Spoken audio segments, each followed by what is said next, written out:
लेकिन आप लोग भी तो व्रत करते हैं ना। आजकल किसके व्रत चल रहे हैं? मां भगवती के नवरात्रि के व्रत चल रहे हैं। और सभी के चल रहे होंगे। किस किस के चल रहे हैं? मात्र एक माता के। देखो, व्रत का मतलब क्या होता है? आप लोग व्रत तो करते हो, लेकिन व्रत का अर्थ जो क्या होता है पता है आप लोगों को? व्रत का मतलब भोजन छोड़ देना, या खाना छोड़ देना, या रोटी छोड़ देना। ये व्रत का मतलब है क्या?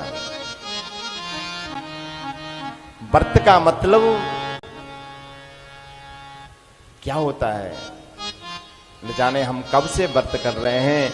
हमें सारी जिंदगी व्रत करते करते बीत गई, लेकिन अब तक हमको ये ही पता नहीं है कि व्रत कैसे होता है, कैसा करना चाहिए। व्रत का मतलब होता है, व्यास जी जन्मे जैसे कह रहे हैं कि राजन, व्रत का मतलब ये नहीं होता है कि आपने भोजन छोड़ दिया, आपने खाना छोड़ दिया, आपने दाल रोटी चावल फुल्का इत्यादि सब कुछ छोड़ दिया। व्रत का मतलब होता है कि हे मां भगवती, हे मां जगदम्बा,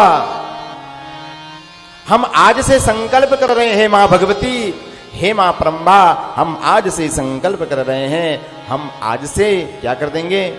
झूठ बोलना छोड़ देंगे। मां भगवती, आज से हम कपट करना छोड़ देंगे। आज से हमारे अंदर जो अहंकार है, उस अहंकार को मां भगवती हम छोड़ देंगे।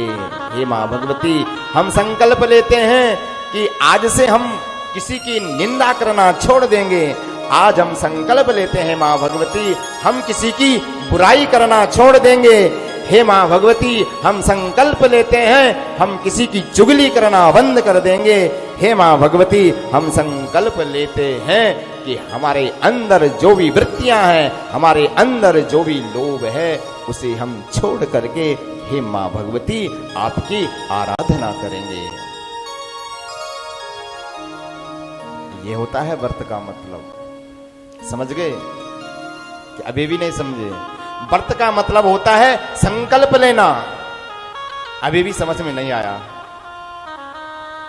व्रत का मतलब होता है आप संकल्प कर रहे हैं, हे भगवान, आप चाहे भगवान भोलेनाथ का कर रहे हैं, मां भगवती का कर रहे हैं, चाहे पूर्णमासी का, चाहे चतुर्दशी का, किसी का भी व्रत आप कर रहे हैं। व्रत का मतलब होता है भगवान, हम आज से संकल्प ले रहे हैं कि हमारे अंदर जो भी बुराई हो, हम उस बुराई को आज से क्या करेंगे?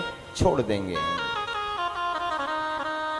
लेकिन व्रत तो करते हैं, ये तो हमारे अंदर से छूटता नहीं है। और हमारे अंदर क्या, हम भोजन को छोड़ देते हैं, खाना को छोड़ देते हैं।